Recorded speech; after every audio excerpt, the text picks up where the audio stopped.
2 back-to-back disasters within 3 years and 1 week of each other. Been pretty overwhelming. When the Emergency Operations Center is activated, we respond. This is the little church in the Pines in the Salina community.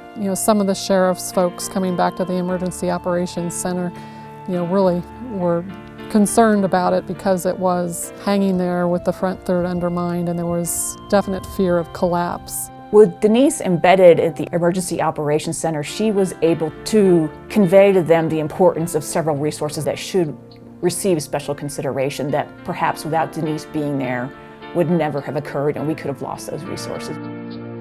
After Hurricane Katrina, this was a model of how to respond to an event that a lot of communities are now emulating, and within that there's the opportunity to have a seat for cultural resources, and so I think we're an example of how you can participate in that effort.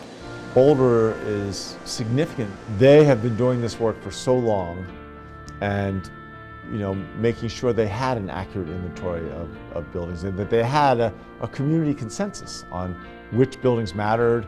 Their planning really paid off, and I think that's a big reason why a lot of these buildings are still standing.